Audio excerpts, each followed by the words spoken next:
time for Mac Geek Gab, and listener Todd brings us our quick tip of the week. It's travel season, and he says, I created a packing, like a trip reminder list a ways back so I don't forget to pack something or also do something before I go on a trip.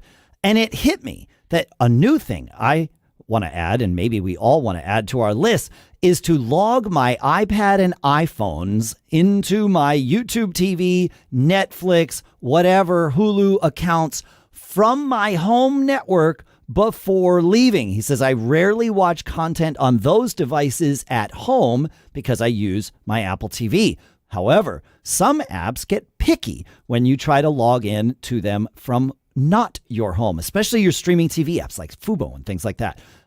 He says, so if you have not done it from your home location within the last few weeks, do it now or do it right before you leave for a trip. And in fact, he has put it on his trip packing and leaving checklist, his pre-flight checklist, as we might call it here in Mac Geek Gab land.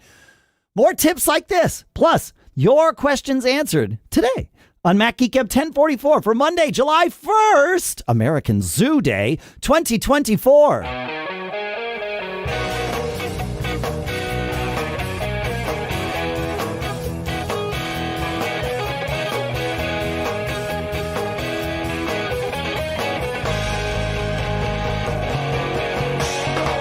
Greetings, folks, and welcome to Mac Geek Gab, or welcome back to Mac Geek Gab. We are the show where we take and share tips like that. We take and share cool stuff found. We take and share and even try to answer your questions tied together into an agenda that all but confirms we will each learn at least 5 new things every single time we get together. Our sponsor for this episode is Ecamm.live, where you can go and use promo code MacGeekGab to get 1 month free of this all-in-one live streaming and video production studio. It's really cool. I use it often to create the ads. Anyway, we'll talk more about that in a little bit. For now, here in Durham, New Hampshire, I'm Dave Hamilton. And here in South Dakota, I'm Adam Christianson. And here also in New Hampshire is Pilot Pete. Greetings, everybody. How are you, Pete? I'm doing fine. I'm recovering from the move. The move, yeah. We moved. Big move. New house. Don't move, folks. It's too much work. Too much hassle. Trust me on this. Somehow, Pete, we had volume levels issues with Pete pre-show, and we goosed everything. And then you said hello to us, and I had to ungoose everything. Whatever your issue was, is solved.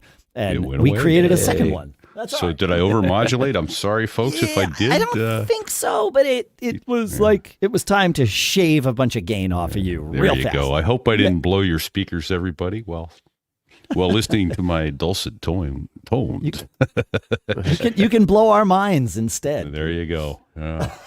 I'm with you on the don't move thing. I've moved entirely too many times in my life. We did a lot when we were up in the Pacific Northwest when we were younger, and it got really bad.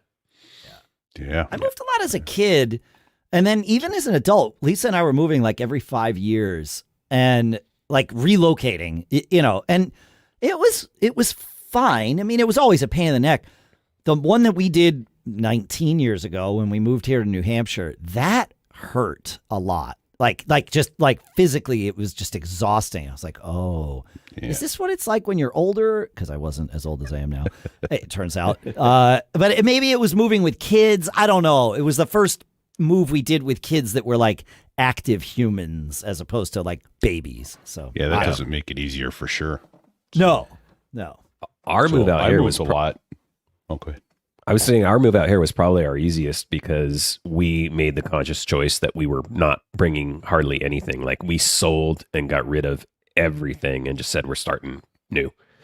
So we brought very little stuff. So that made it easy. That's good. Yeah.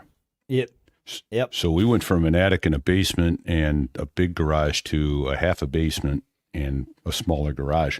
So things like my military uniforms, which have been hanging there for 25 years doing absolutely nothing, they had to go. Gotta go. Yeah. It's amazing how much other stuff we managed to accumulate in all those years that we just didn't need, but got to hold on to it for, be it sentimental reasons or just, I don't know what, but quick tip. No, it's a disease for sure of just collecting stuff. But Carlin had a big routine about that. Yeah. Get a bigger house, so you get more stuff. Get more stuff. You got to have more stuff. I've joked that I want to pretend we're moving and pack everything and throw it away. We did that. We had I think we talked about this, I don't think on the show, but we had a mold issue in our attic. And to get it cleaned out, we emptied our attic. And it was like, okay, we're definitely not putting all this stuff back up there. Like, we don't need 3/4 of this crap. So anyway. Yep. You got a tech-related quick tip for us there, Adam? Yeah, I think I do. This is from Patrick. He said, I had an interesting thing happen the other day. My wife sent me a business card via text. Later that day, the person that gave me the card sent me a text message, and in messages, it said, Siri found a contact. I haven't seen this before. I've seen info scraped out of email signatures, but not off a picture of a business card. I'm not too worried about privacy, but after I heard someone was selling a contact list called Wealth and Unhealthy. So I moved my search from Google to DuckDuckGo because DuckDuckGo doesn't always provide the best results. He found a tip that if you start a search with bang G, so the exclamation mark G, DuckDuckGo will pass that off to Google in Safari. So you can, and this is apparently a DuckDuckGo feature. He took it one step further and put up a keyboard maestro, set it up in Keyboard Maestro. So it will automatically, when he hits a keyboard combination, go to the beginning of the line, add a #G to his current search, and he can hit return and then make the search happen. So if it doesn't get what he wants in DuckDuckGo, he can get it on Google. And I thought that was a really, really cool trick. And apparently there are over 13,000 of these different bangs, as DuckDuckGo calls them. There's a link that we'll put in the show notes, or is in the show notes, and you can go use those. So they have them for like making it go to Wikipedia, making it go to your favorite streaming service. So there's like one for Netflix. There's just a ton of these, and apparently this is a DuckDuckGo feature I had no idea existed. What? Yep. That's I'm crazy. Play with that. Yeah. Oh, yeah. Like you said, Reddit, Twitter, Wolfram Alpha. Will it search Alta Vista for me? No, just kidding. Potentially. Yeah, but it might. Yeah. One other thing to add, the found in contacts thing, I'm pretty sure that's now powered by the new text and images processing that your iOS devices and your do now. So, where you can actually go into photos, and if you have text in a photo, you can select that text because it gets automatically processed. Right. And that's all on device. So really shouldn't be a security concern, but that's how it found it in the image of the business card. Oh, interesting. Right. That makes sense. Okay. Yeah. Wow. I need to teach my fingers some of these at least, because there are times when I want to take what I've searched on DuckDuckGo and go search Google, and I go and I like copy and paste and launch Google, the whole deal. So I like it. Yep. Well, I got another one from Martin. Go. All right. He says, is a PSA for those of you who live life on the edge, because this is Spotlight on macOS 15 Dev Beta 1. So he's running the beta, and he came across a thread he found on Twitter and Reddit about a bug that causes Spotlight to start writing a large amount of data in the order of 26 terabytes a night. What? Yeah, that's what he says. There's a link to the Twitter post and then the Reddit thing, so we'll have those in the show notes. But he did some checks and found it was happening on his system as well. So you're going to want to disable Spotlight if you're running macOS 15 Dev Beta 1. This is a really good PSA for reminding people, like, do not run betas on critical systems or machines, because there's inevitably going to be little things like this. And this one's not really little, because it's going to consume all of your disk space really, really fast. 26 terabytes sounds like a rough night. Like, that's wow. But here's the upside. I mean, look how fast his disk is. Yeah. What kind of disk did you get to write that in? Like, yeah, that's pretty good. Yeah, That's a lot of writing. It'll mess up your SSD real fast. So real fast. Yes. Oh, if that's you fair. want to keep using it, well, Yeah, but if it's you doing want to that brag, every night, writing.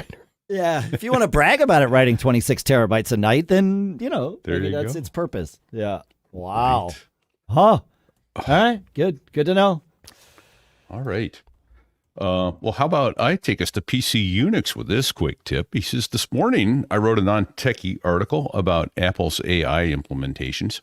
While writing it, I had an extensive conversation with ChatGPT. When I was done, there was a lot there that I may want to refer to later, but I'd need to copy each question and answer separately. Time consuming. So I asked ChatGPT to put everything into one copyable code block, and it did it. I then asked it to rearrange all of it into a coherent document, which it also did.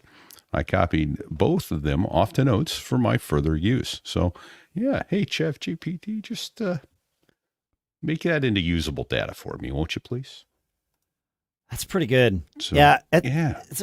That's a good reminder of ChatGPT's ability to, like, it is an interactive, that's the T part of it, right? It's transformative, and that means you get to tell it how you want it to transform things. And that's, to me, that's the part of it that's most useful. I mean, I've taken data and given it to chat. You all know I'm petrified of regular expressions because I don't know, my brain and them, the two have yet to figure out how to meet.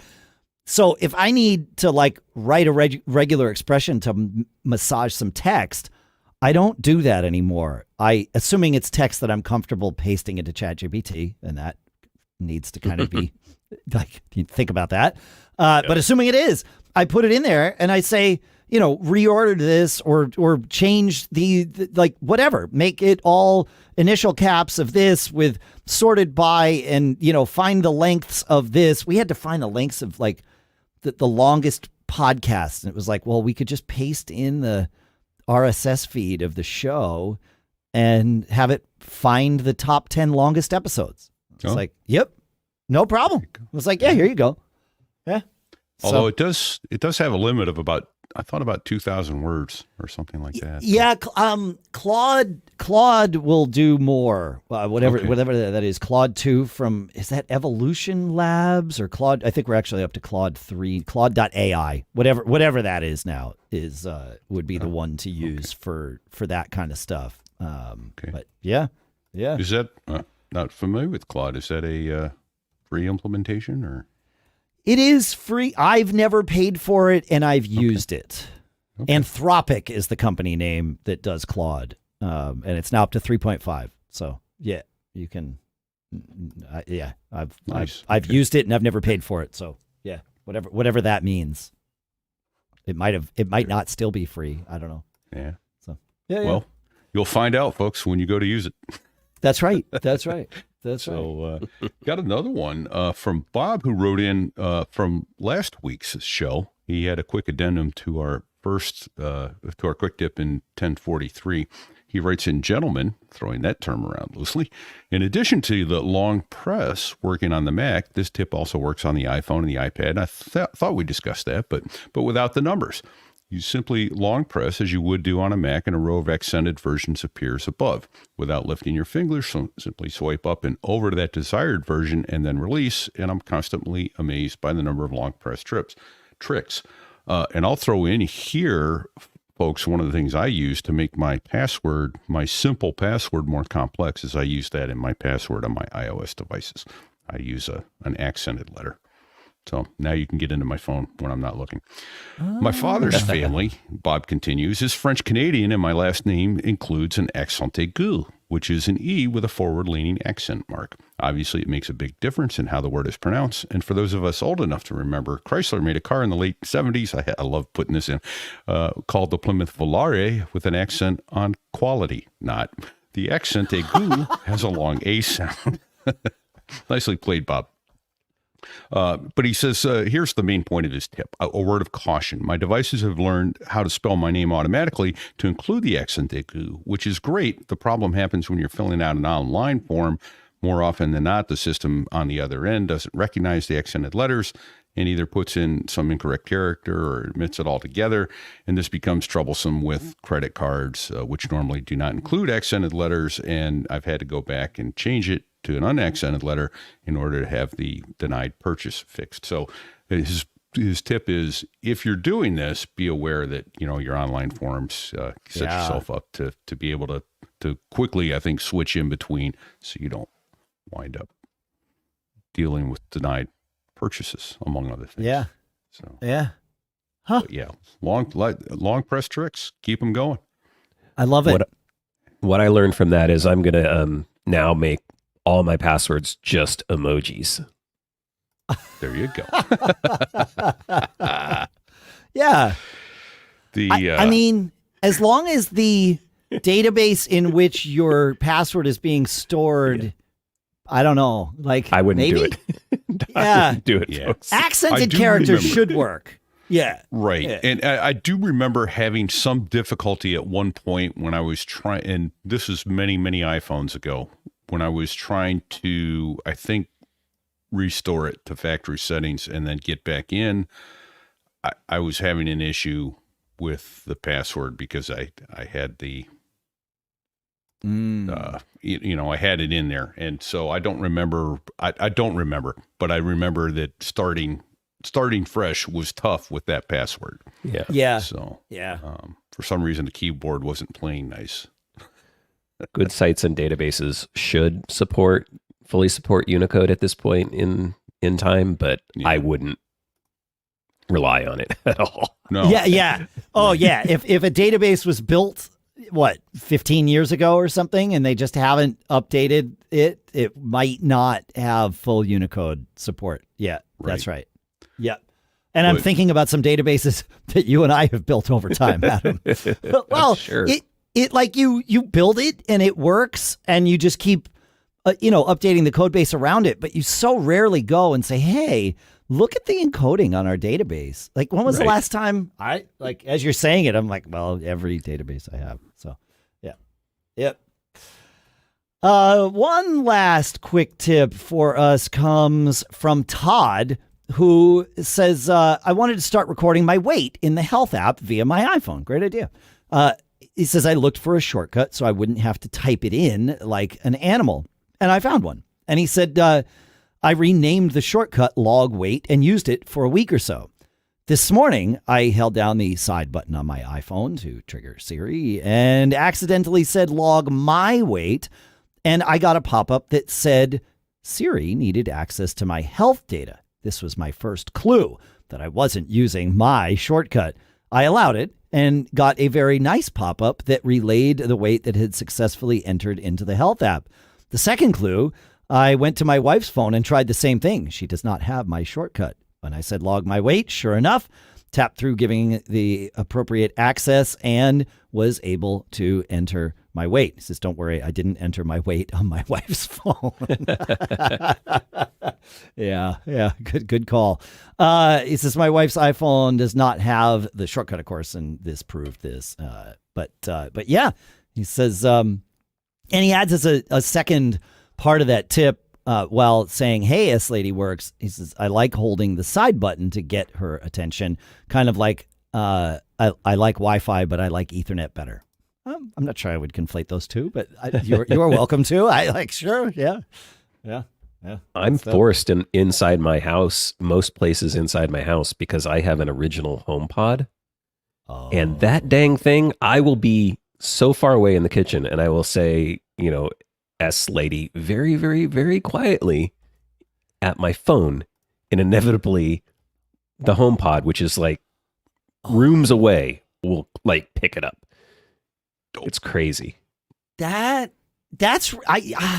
interesting, because I have that with our A-Lady units. We don't have HomePods in our house, and that's okay. But with the A-Lady, I'll be in one room that has one, and I'll say the wake word, and it will be the one 2 rooms away that's like, the sound bounced to the right way. It decided this is where it should get picked up and all that stuff.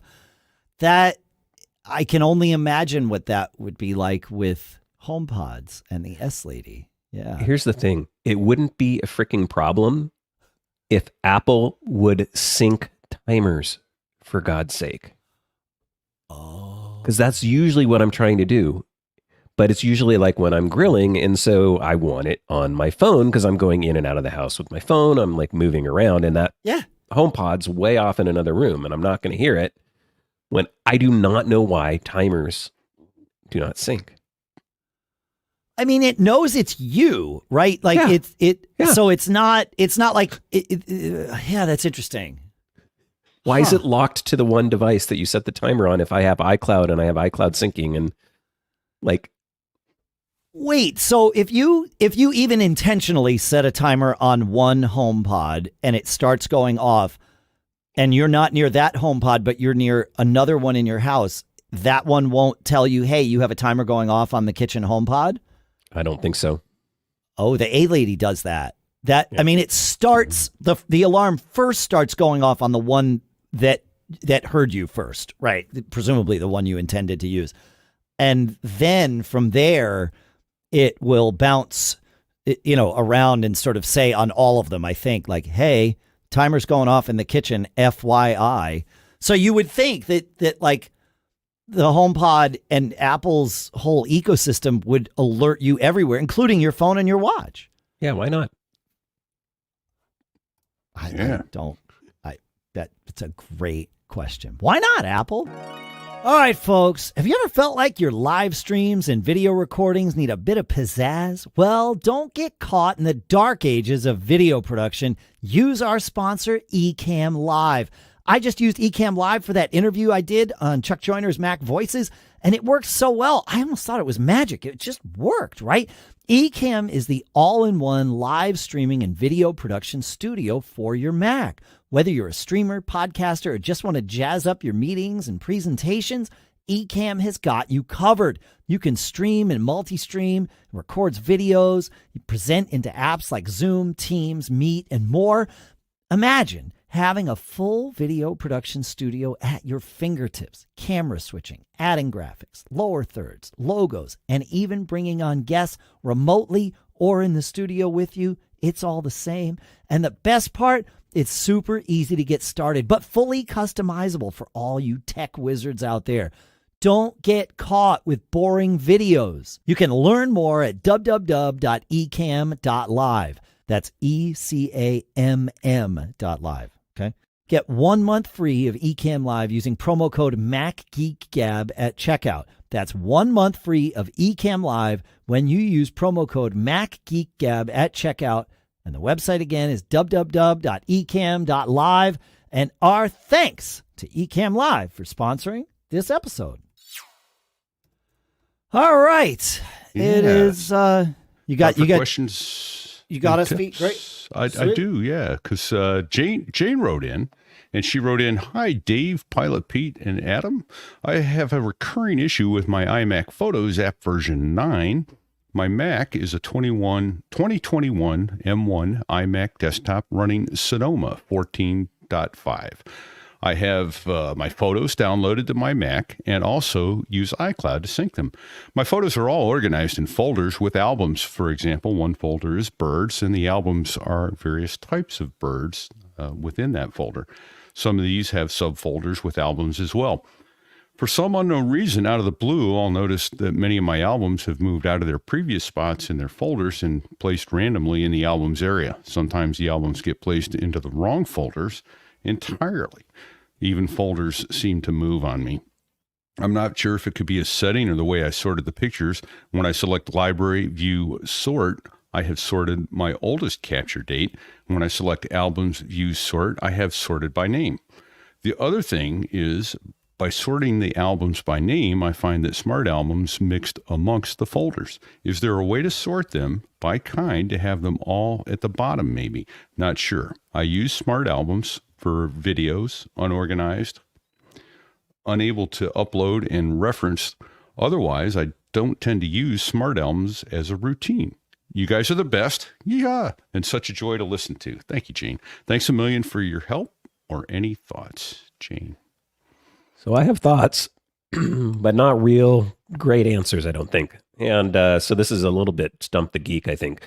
The one clue that I see in there that I'm aware of is when you're using albums, right? Because I use albums in my photos and I do kind of some similar things. And I have them specifically in an order that I like. So I have certain albums that I want first. So I have gone into my photos and manually, you can drag your albums around and you can put them in an order. Okay. And that works great and it syncs to all your devices. But similarly, she mentioned, I go in and I change the sorting. Well, if you change the sorting, it will sort it by name, but now you've just undone any of your manual work that you've done. Like that's not maintained. I don't imagine that would mess up the subfolders though. If it does, that's really wonky and bad in my opinion. Like if I've set up an album and then I have sub albums in there and then sub albums, it should keep that all together, I would imagine, and organized. Maybe within that, sub albums, maybe if you're doing by name, those albums would flip. But she even mentioned like albums showing up under the wrong album. And I don't understand how that could be happening without some manual intervention. So that's the part of this I'm a little bit puzzled by. But I do know that if you change your sorting, it will resort and then that will sync everywhere if you're using like iCloud photo syncing and all that stuff. Yeah. I validated that, when she sent in this question with my photos. So I just, I moved something around manually. It changed. I changed it to sort by name. And then when I went to my iPhone, everything was sorted by name for my albums. So it undid all of my manual sorting. So I had to put everything back. But yeah. Huh. Yeah. I had a thought in there, and I was wondering if there was any other kind of database corruption in there, and I know that you can rebuild or repair. It's called repair your photos database, and you hold down the command and the option key when opening photos, and it'll allow you to repair it. And you would definitely want to make sure you have your entire album backed up, lest you really repair it into oblivion. Right. But I'm wondering if there's some kind of corruption that's otherwise unknown in there. But I think Adam's more on the right track, frankly. That you can sort it one way, and as soon as you do it, as soon as you change one thing, it's going to go back to doing its own thing. Yeah. I don't like.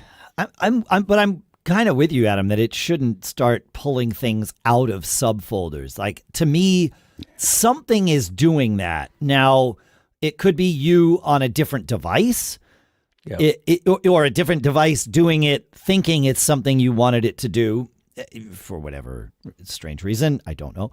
But I don't know. I think I like the idea of repairing the library. I had forgotten that you could do that in Photos on the Mac. So thank you, Pete. Yep. Yeah. But I was thinking of like Power Photos. Could that, slurp your photos from an existing library into a new library, and that of course rebuilds the indexing and all that stuff, and maybe that makes it better. That seems weird to me. But and I do want to mention, we truncated it out of the email she sent, but she spent some time on the phone with Apple support over this, and they gave her the old shrug shoulder salute. So the on the smart album thing, those do get organized just like any other album. So again, if you sort by name, it's going to just sort those by even the smart album name. She asks, is there a way to keep them in a certain place? And the only thing I could think of there is the old trick that we've used in the Finder and any other place where, if you put a like tilde at the front of it, it's always going to sort to the top. I forget. There's ways to get things to always sort to the bottom if you're sorting by name. That's the only thing I could think of to do there. And I don't remember how to get them to sort by, because like I have albums that are year numbers, and those are always at the top, obviously, because numbers will come before letters when you're sorting by name. I actually will use the trick.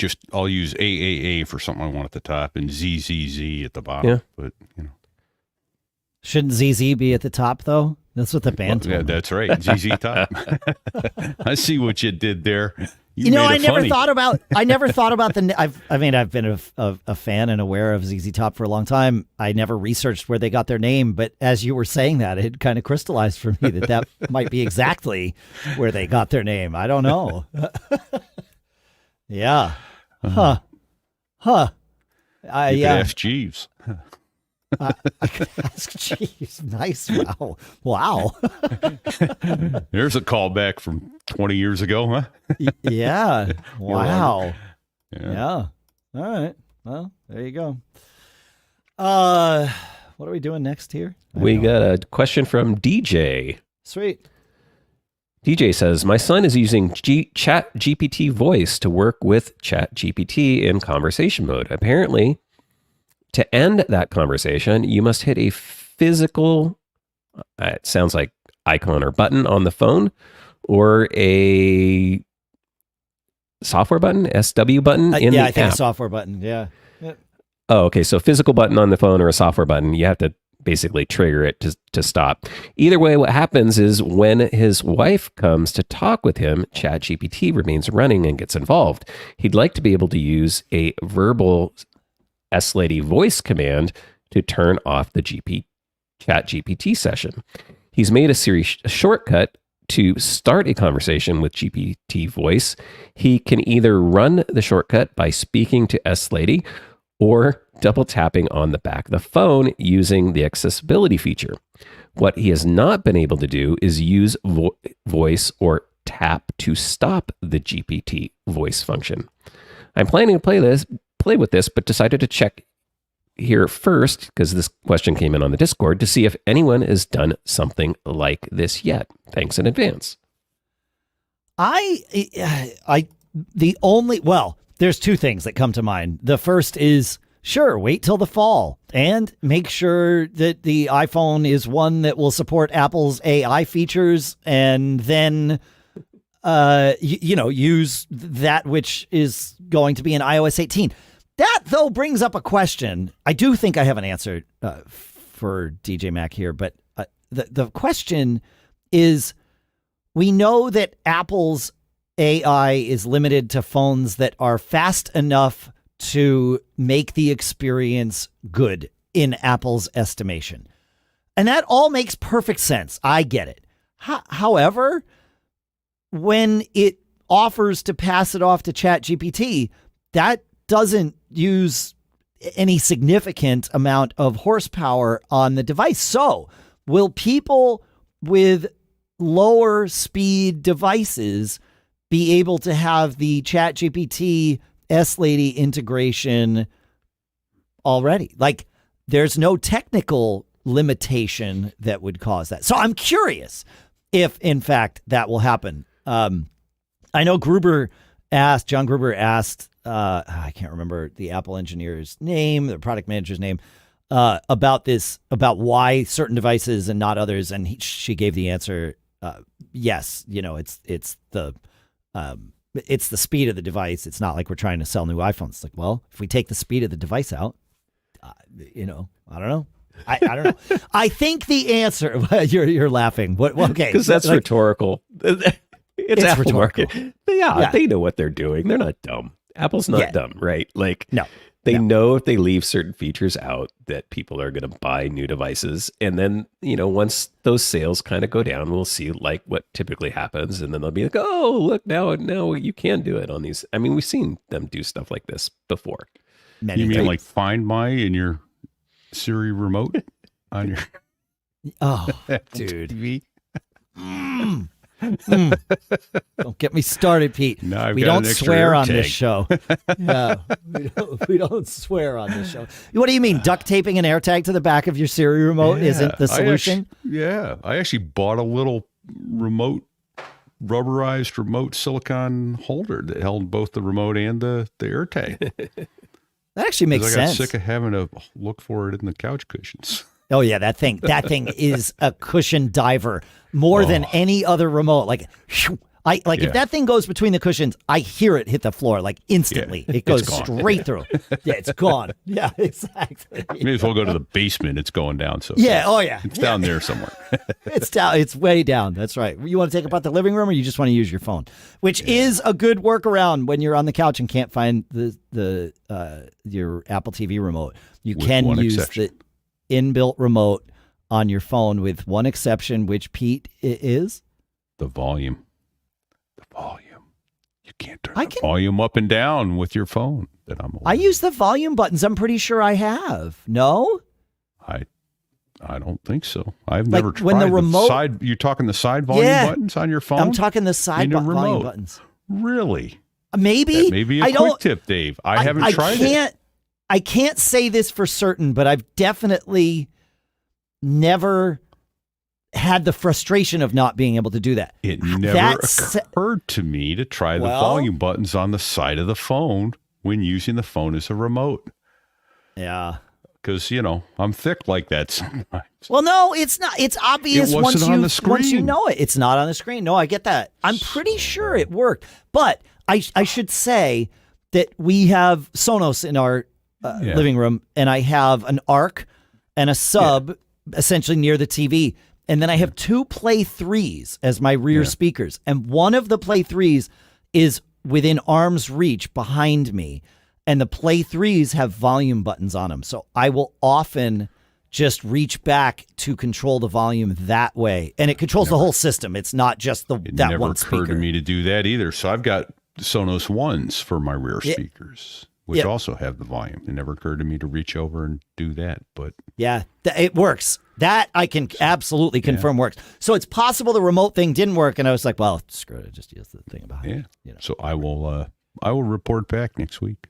Cool. The chat in Discord kind of has the answer, which it's yes, but. Yes, but. So it works depending upon how you have your audio hooked up to your Apple TV and how you're routing it, right? So some people are saying, I use HomePods, so that works. If you're probably just running it normal through your Apple TV into your TV, but if you've got something hooked up, like I would doubt that mine works with my Sonos because I have the old original Sonos bar and it's infrared. Right. So yes, if the remote's sending infrared, then that wouldn't do it. That would make sense. Yeah. But if it's doing it through, infrared. Well, it might be HDMI CEC too. Yeah. And if it is that, then the Apple TV box can do it. Yeah, right. I'll report back. But I'm using the what's it called? The fiber cable from the TV to the Sonos for the audio. That's not HDMI CEC. Correct. That it's fiber Toslink or Toslink. And that's why mine doesn't work because I do the same thing. I use the fiber optic audio cable, and you can see when I use my remote to do the volume, the light on the Sonos, on the front of the Sonos lights up, right? To indicate that it's getting a, It also lights up for me though, when I control the volume through HDMI CEC. So, and hey, Pete, it just FYI, I found a knowledge base article. There you are. I figured I'd summon my inner John F. Braun and find the right Apple knowledge base article. Yeah, absolutely. And it shows that the volume buttons on the side of the phone control that. It also shows, calling back to earlier in the episode, the search dictate button on that we talked about as the Siri button on the far side of the phone also works to trigger that for your TV. So, yeah. Another one that I would have never thought to use. Yep, same. That, despite thinking to use the volume buttons, I never would have used the button on the other side of the phone. So, yep, there you go. I do have an answer, however, for Michael's question. I know, we almost forgot we were doing it. And that is a thing that Federico Viticci over at Mac Stories wrote last year, which is called S-GPT, which he describes as a shortcut to connect OpenAI's ChatGPT with native features of Apple's operating systems. And it is, although, now he says he's removed it. Oh, he doesn't like. Oh, he doesn't like ChatGPT. But maybe you can find an SGPT repository out there somewhere. I know that shortcut could still exist because if you had it on your phone, but he doesn't like the fact that ChatGPT and other LLMs like scrape the open web without publishers' consent, and I can get why, as someone who makes his living publishing a website, would not like that. They also scrape podcasts, FYI. Just like once they chewed up the entire web, they started going to YouTube videos and podcasts. So we're all in there. But that at least was built to do things very much like you are describing. So if you can find SGPT out there in a shortcuts repo, which it might exist, then you can use, or if you know somebody that has it, they could share it with you. I don't think I installed it on mine when it came out. I don't know, maybe I did. I remember messing with it, but I don't know. I don't know that I installed it. Anyway, somebody might have it. Ask in our Discord, macgeekgab.com/Discord. Somebody there might have it and be willing to share it with you. So there you go. Yeah. Or you could probably send something to feedback@macgeekgab.com. You could send it to feedback@macgeekgab.com, but I don't think any of the three of us have it. So you might be better off in Discord. But yeah, I don't have it. So, but you could still try feedback@macgeekgab.com. And we'll send the question to Discord to get an answer for you. And we'll say, yes, that's right. Yeah, that's right. Yeah. Jeremy has our next question. He says, I'm at my wit's end. ScreenFlow won't record my screen.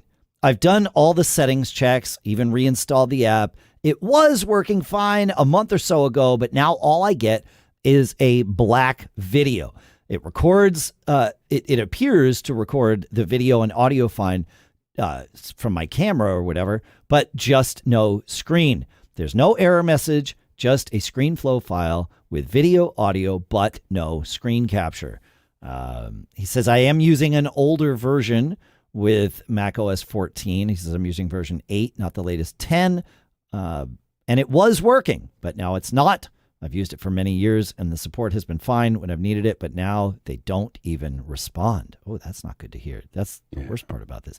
Any ideas, including suggesting an alternative? Pete?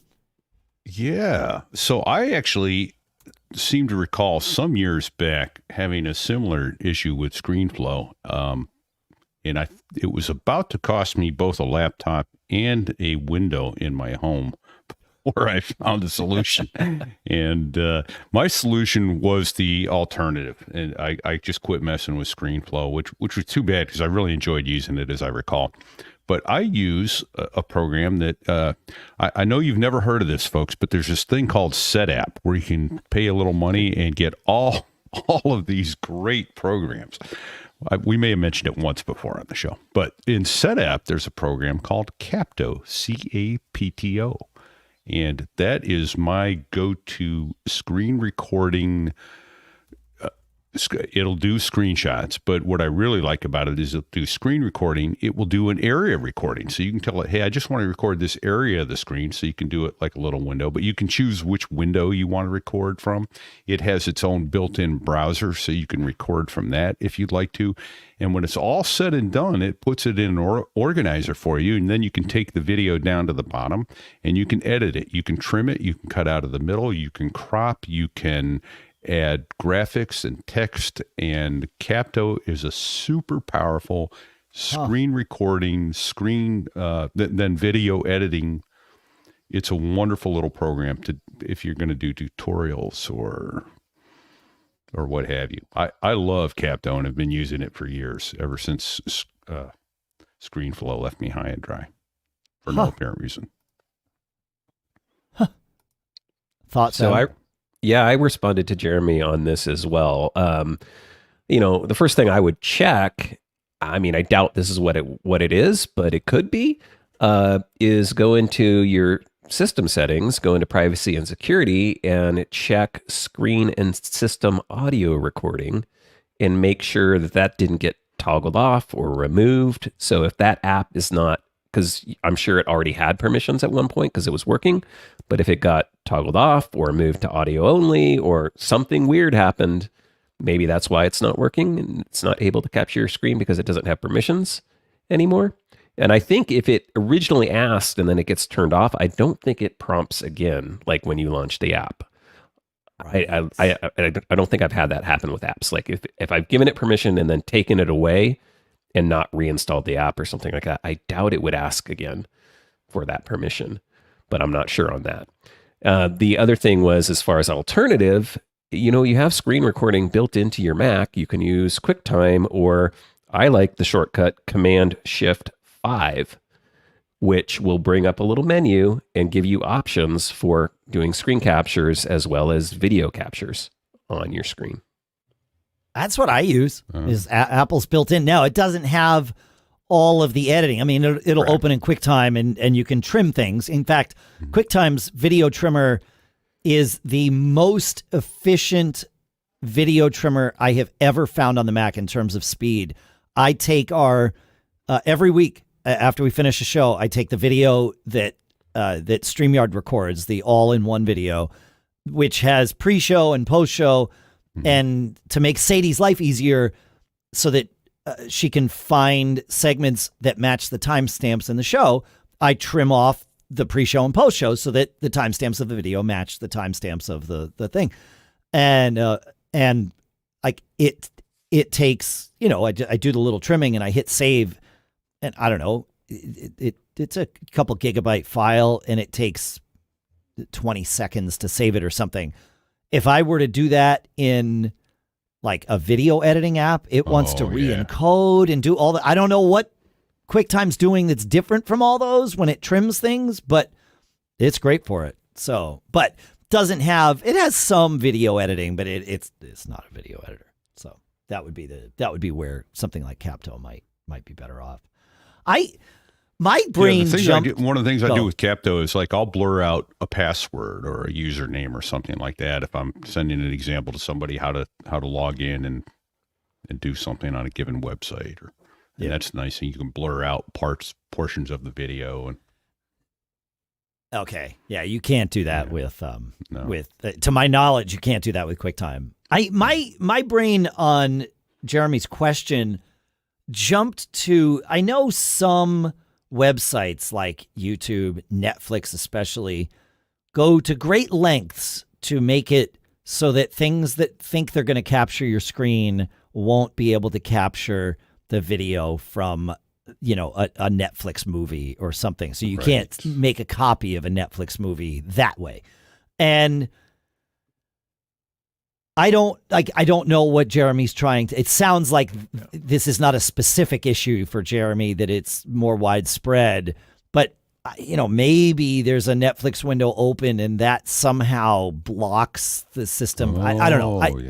I don't know. I mean, it's a stretch, but it's worth throwing out there that there are some things that try their darndest to not let the capture APIs see what they have to offer. So, yeah. Sure. Yep. That got I don't think that's the problem here. Well, I was going to mention this earlier because I thought of this earlier and it left my mind, but I was also wondering, did he change his monitor connection to HDMI? Because doesn't HDMI have that like hardware copy protection BS in it where it again thinks you're trying to like grab something copy protected and then it won't let you capture the screen? Sometimes, yes. Yeah. Sometimes. I don't think God that would forbid get in the you copy way something here. you own so you can use it. Yeah, right. Yeah, exactly. Yeah, exactly. All right, moving on to All right, Should we go to Harvey? Let's do it. All right. So Harvey writes in. He says, "Hi, Dave, Pete, and Adam. I'm attempting to copy text from my WordPress website and paste it into a document in Pages. Every time I do it, it takes a while, and then everything pasted are in bold question marks, like, and 24 question marks in a row in boxes instead of the words that were copied. When I look at the format sidebar, it is listed as a series of question marks in boxes as text as text the font listed as .last resort. By highlighting the whole question mark text and choosing a real font from the font menu, everything I copied shows up as it's supposed to. I'm doing this for a lot of files as I'm trying to make a Pages document from all of the posts I've made this year. How do I stop this from occurring? I cannot locate a .last resort font anywhere on my computer to delete it from font mapping. And it's only in the body of my writing that won't copy properly. So any thoughts causing this and a way to copy and paste without having to change every time would be helpful. Harvey. Yep, Harvey's not going to find the last resort font anywhere in his system, but it is there. And I learned this from his question because I was like, oh, what is this? This has got to be something special. So last resort is actually a special font in general, and I think it's on a lot of systems, but Apple has their own version, and you're not going to see it in Font Book. You're not going to see it anywhere because it's deep in the system. And the dot last resort was a clue to me because people may or may not know this on the Mac, right? If you have dot in a file name at the beginning of a file name on a Mac system, that means, hide it. But there's a great article over at Vice from 2020 that goes like deep into this if you want to know all about the last resort font. So you can go read that. We'll link to that. But my guess is what's happening for his specific issue is in WordPress, he's probably using a very specific font that's probably not part of his system. So when last resort kicks in is like, it's the last resort. I can't find a replacement font. I don't know what this font is. I'm going to use this last resort font. And for the characters, it's just putting in this box with a question mark because that's what it maps to for whatever text he's pasting. So what I would do is rather than doing a regular paste into your Pages document, and so instead of Command V for paste, do the paste and match style command, which is Command Option Shift and V, because that's going to force it to paste into Pages with the currently selected font in your document. So if your document has Helvetica as the default body font, when you paste it, it will come in as Helvetica, not trying to use the font, from WordPress. Because my guess is it's trying to use the font from WordPress, which could be some weird web font, and it's trying to match that styling, right? So you just need to tell it, no, use the styling from my document, not from the original text in the clipboard. So there was a discussion in Discord about this week, and Harvey tried your idea and it didn't work. That's where I would have started too. I know. Yeah. It should work. But he says, I tried doing that paste and match style. Nothing pasted at all.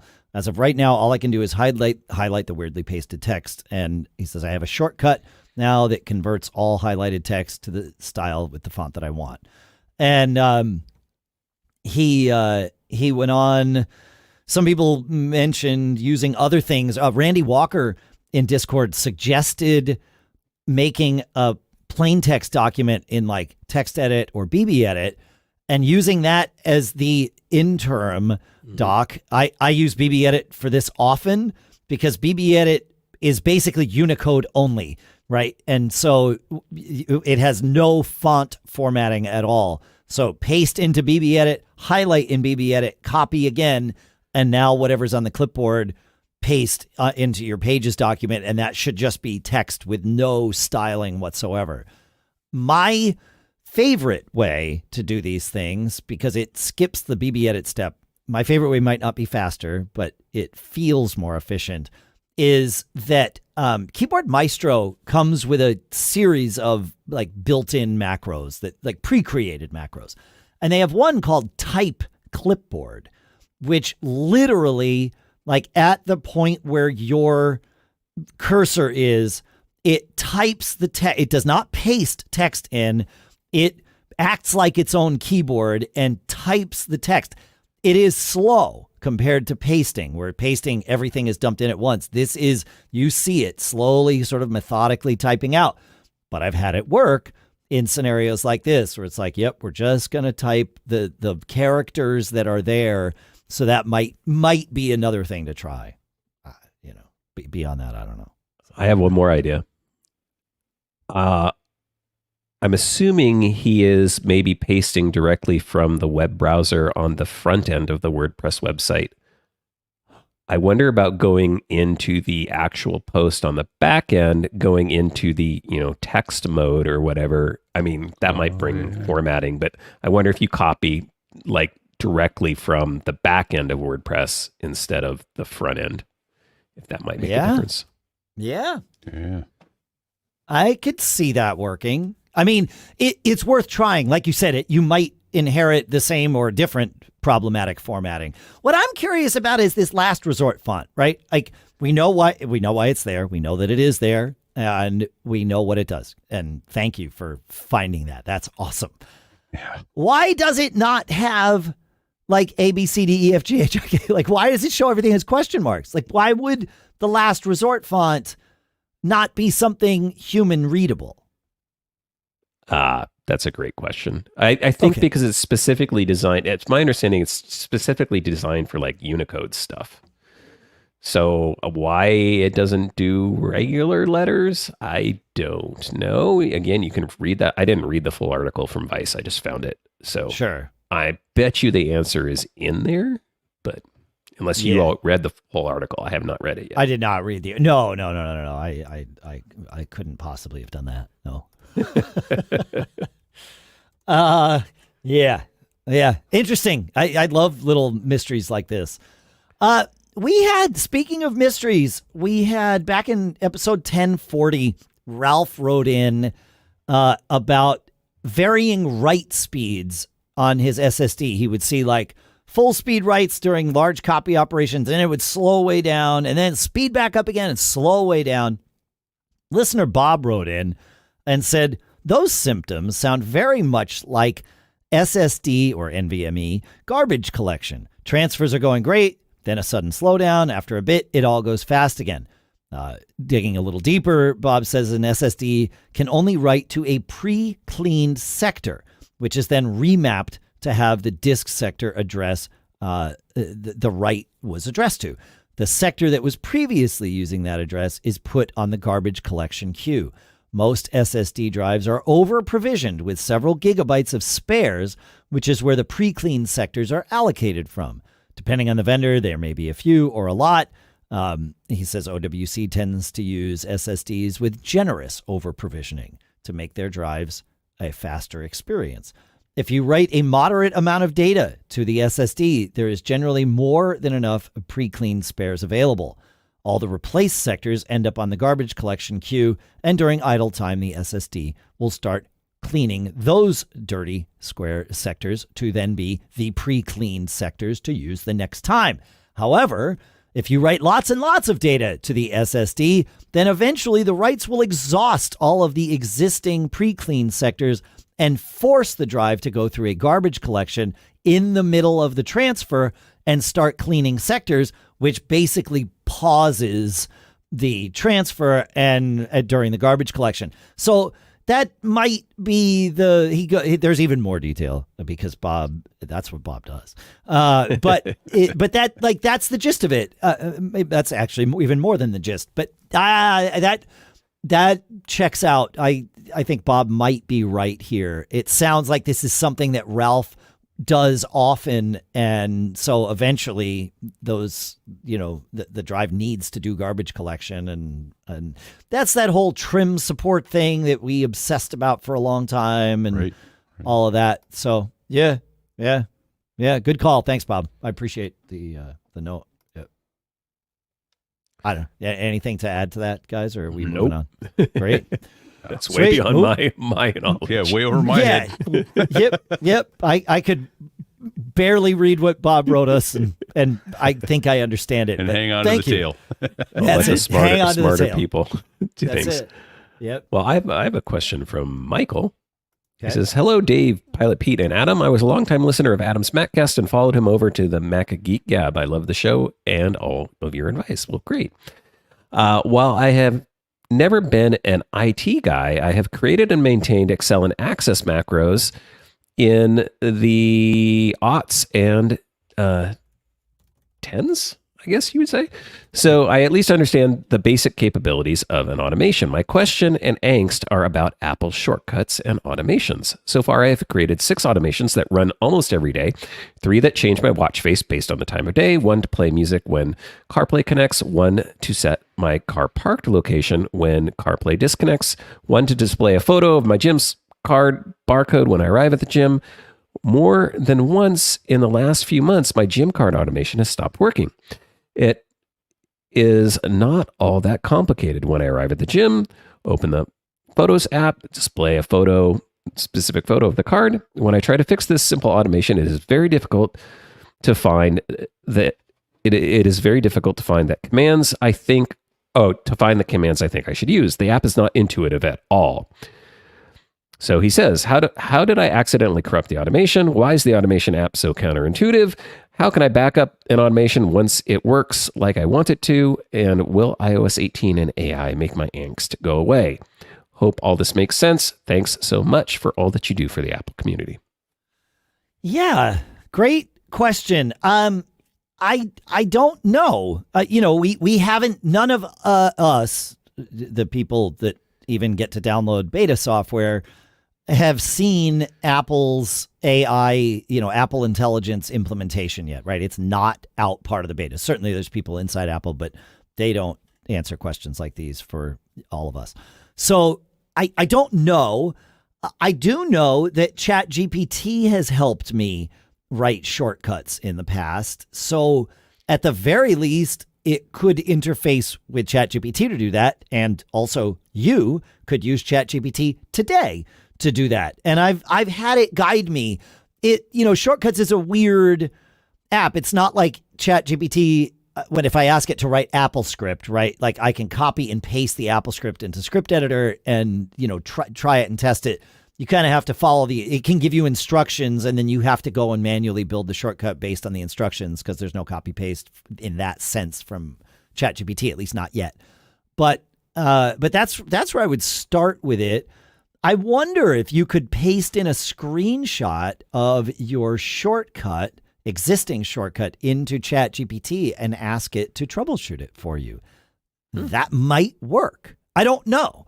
It's worth trying. These are, and I love questions like this because it forces me to think about, things in ways that I haven't before, but it also hopefully spurs us all to start thinking. And then the feedback at macgeekgab.com is where we all get to sort of, we promise, and we've done it for, over 19 years. We're going to keep doing it to funnel that information out to all of us when it's valuable and helpful, because that's what we love to do.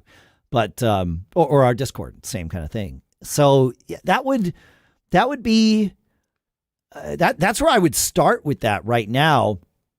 As to why the app is counterintuitive, I think the argument from Apple on that would be, well, once you use it and understand it completely, it makes perfect sense, right? I don't mean to be trite about that, but a lot of coding and automation and, all of those things are like, it's a new paradigm. And so sometimes intuition is not your friend in learning that new thing. You just have to sort of, and this would of course be my advice to myself if I really wanted to learn regular expressions. They are not intuitive to me at all. However, I know that if I did it, for 30 minutes a day, by the end of 2 weeks, I'd probably be like, oh, why did I make this such a thing for so many years? Yep. So I think that's where the intuition on that can change. And, backing up automations, can you back up? I know you can back up shortcuts, but I don't think you can. You can't share an automation. That is true. Oh, an automation? Right. Because like in the Shortcuts app, you have shortcuts and then you have automation. Right. And, yeah. Shortcuts I can share. Like I could share a link to a shortcut with you guys, right? Or with the public. It's totally fine. But automation, no. Like I don't. Well, because it's got he's got geofencing on it. He's got personal photo in there. Like you wouldn't want to share it, right? Well, but even just backing it up for himself, like Right. that's a great question. Screenshots would be the one to use. So yeah. Well, I don't know. Yeah. Any other thoughts on that before we move to cool stuff found? No, I mean, on the gym card thing, Kiwi Graham has a great point for something we mentioned on the last episode is you could, instead of using photos, do the pass for wallet thing and actually turn it into an actual wallet pass, and then you could geofence that, and maybe that would be more reliable. Pass for wallet. That's a new one. We mentioned pass to you, I think, in last week, but that's fine. No, it's just great. The more the merrier. Yeah. Yep. I like it. That's good. Cool. Yeah. Cool. Yeah. It makes life easier to display because then it's right there on your watch. Although the automation of just bringing the image up, that's great. Unless some passes, like when I go to a concert, as I get close to the venue at the right time, my phone is like, do you want to show this ticket? You know, and it's like right on the front. Yeah. It's right there, ready to go. Same with boarding passes. Right. So with like pass to wallet, can I create something that's, geo related for? Well, I think just passes, right? Can't you do that with a pass? Yeah. Well, and they have geolocation. Yeah. So, in fact, Kiwi Graham states the same. Yeah. Passes have geolocation. Thank you. Okay. Yeah. There you go. Yeah. All right. Great. Perfect. Great. So yes, maybe that's the answer is just do that. And then, let your fingers do the walking. I don't know. Yep. What did I just do? What did you call it? The shoulder shrug salute? Callback. Oh yeah. There you go. The shoulder shrug and a salute. callback to the old Yellow Pages ad. So. Well, that I did for sure. Yeah. That's kids. You can ask your parents about the Yellow Pages. Yeah. So. What's a Yellow Page? Yeah. It's a really old page. Yes. Yes, it is. Okay. Now you're going to Now you're going to take us down a rabbit hole because I had to go deal with an issue with a pink slip. My daughter, we're giving her basically the car she's been driving like for forever. Sure. And there was an issue with the pink slip and I needed to go get a new one. And so I went down to the office and I said, I need a new pink slip. And she's like, I don't know. What are you talking about? We don't have pink slips. Yes, said, you do. Oh, I need a new title for the car. Yeah. And the older woman next to her was just laughing because this was a younger person. Yeah, of course. Yeah, that term, I don't think my kids would know what it, racing for pink slips. Racing for pink slips. I don't think they've ever heard that phrase unless it was in an 80s movie or something. Yeah. Right. Yeah. And even then, it's not pink. It probably went right over their head. Like, what are they talking? Pink slips? I don't know what that's. Are the ladies wearing slips under their dresses? Have pink slips. No, we don't have pink slips. We don't have pink slips. Should we do a little bit of cool stuff found before I have to bug out? Please, before you have to bug out. Yep, absolutely. So this is a great one. We were talking on the previous episode about using an iMac as a monitor and the challenges not being able to do that and stuff like that. We came back with a bunch of different things. Well, this cool stuff found came from Robert, and I had no idea this thing exists. It's actually it looks like it's a Kickstarter, so it might not be an actual product yet, but there actually is a hardware solution if you're really technical and willing to do it for reusing an iMac as a 5K monitor. Now, I think it only right now is supporting the 2011 27-inch iMac, but it is a logic board swap. So this company is developing a full logic board that you will be able to swap or trying to swap with your monitor. And he linked me to a video of a guy who got to try this out. Apparently it works. So, and hopefully, if this is popular enough and enough people want it, they'll keep making this. And they're going to make a couple of different versions, including one, I think, where you can put a Mac Mini on an M1 Mac Mini inside the monitor. And it's kind of a crazy project, but very, very cool. Wow. Yeah, that's brilliant. Called Juicy Crumb, the Juicy Crumb board. And I think it's out of Australia. So, yeah, I don't know if it's going to be widely available or anything, but hey, at least there's enough people thinking about this. Like, hey, we should be able to salvage these great machines and not let them go to the junkyard and, repurpose them. Right, because the monitors are new lips, fabulous. Yeah, they're nice. Wow. Huh. Yeah. And then the only other thing that I think is worth mentioning from Robert's feedback is he also talked about, we went on to talk about virtual and emulated displays and, jump desktop and stuff like that. And he brought up a little more details. He says, when you create a virtual or an emulated additional monitor on a Mac or primary display on a headless Mac Mini, it doesn't use Apple's built-in graphics accelerator processing and defaults to a lower resolution emulated screen. And so this would be the similar for, anything like that. I think Luna Display is part of it. And we had mentioned the OWC HDMI dongle. That's what that's for. That dongle creates a handshake like you actually have an HDMI monitor connected to the Mac, which makes the Mac think that it has that, and so then emulates at the kernel level all the video acceleration and graphics acceleration. So that's why you use that, is to get that boost from a remote monitor, because if do it you're the going right headless, way. it won't. Got it. Oh, that's really smart. I had forgotten about that was a thing. Like, if it doesn't have a monitor connected, it won't use its acceleration and all that stuff. Yeah. Oh, cool. All right. Well, that's why it's cool stuff found.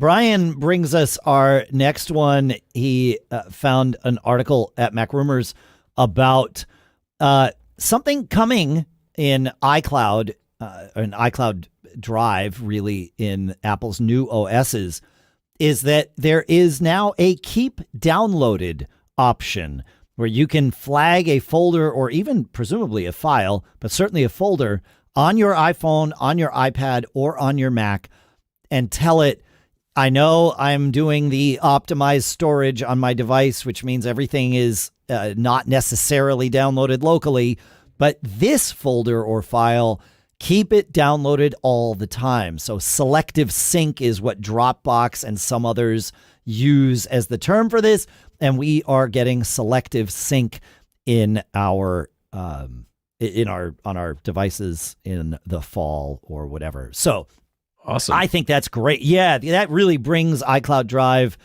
a step closer. I know we talked about also the fact that iCloud Drive doesn't really have versioning. That would be yet another nice addition to iCloud Drive. But, one step at a time, I suppose, that's what we are going to. We will take what we get and we will like it. Thank you, Apple. Yeah, I would prefer they go one step beyond. Same. Yeah. What do you want to? Oh, all right. Thank you for that, Adam. Harvey has. I'm looking at the time because I know we have. Adam has a hard out, but we're at the end. We're good. It's fine. Yep. Harvey, there's two more I want to mention, and I think we'll get there. Harvey says, you mentioned in the WWDC recap about the math notebook and being able to write your equations in iOS. You can do that now. He says, I've been using the MyScript Calculator app for years. I use it as my regular calculator. It allows you to handwrite on your iPhone or iPad any mathematical equation, and it will solve it for you. There are a lot of other features as well. I'm curious if Apple, as you say, Sherlocked their math notebook from MyScript Calculator. I took a look at this. This looks great. Lucas and he put iOS 18 beta or iPadOS 18 beta on his iPad, and we started messing around with math notes on that. It's not as magical as Apple's demo made it seem. I mean, we even went so far as to try and recreate Apple's demo and couldn't get it to jump in. Because it's trying to intuit what you want it to do. It's going to be one of those things where you have to learn it as opposed to it learning you. At least at this stage of the game. But, we were able to get it to set variables and things like that. But it took some time. I mean, it was midnight 30 or 1 a.m. or something on the couch after we'd both had a long day. So we weren't entirely patient with this, but we probably had a beer before doing this too, but that was okay. He's of age for that now, so we can talk about that. But it's also beta 1. It's beta 1. Yeah, exactly. But it was like, yeah, this is like, okay. Like once it did the things, we were like, oh, that's cool. But like we weren't in a time crunch to solve a problem. I feel like MyScript Calculator still has quite a bit on Apple's. That's a great app, by the way. I've had that for years too. I mean, it was one of the early ones. So, and I haven't tried it recently, and I can only imagine it's gotten extremely better. Yeah. There you go. Well, I know I think we're going to call this here. I know there was one more I wanted to get to, but you know what? That just means we're going to have to do another episode, guys. So again? I know. It's going to be how it is. Next week. Thanks for hanging out with us, everybody. Yeah. I hope those of you in the USA enjoy your July 4th, whatever you're doing with your family, friends, or perhaps by yourself. Like that alone time can be fun time too. So no problems there. But get some fireworks. Go blow something up. Yeah, exactly. Drinking beer and blowing stuff up. That's right. Please keep off some fireworks. Keep all your fingers attached to your hands. Please. Don't try this at home. Professional driver. That's right. Close course. That's right. Mac Geek Gab is not responsible for lost limbs, Thank eyes, you, Pete. noses. Yep. Lawyer Jeff just stopped texting me as soon as you said that, so that was good. Yeah, that's right. Thank you for listening. Please share the show with a friend. That would be an amazing thing. We would very much appreciate it. Thanks to CashFly for providing all the bandwidth to get the show from us to you. Thanks to our sponsor, Ecamm.live. Coupon code MacGeekGab gets you that free month. And, come listen to, if you want other shows. Pete's got So There I Was. I have Gig Gab and Business Brain. And also come to MacStock. Code MacGeekGab saves you $30. So, Adam, you got any advice for the people that are going to be shooting off fireworks and drinking and all that stuff? Yeah. Don't get blowed up. But also, don't get caught.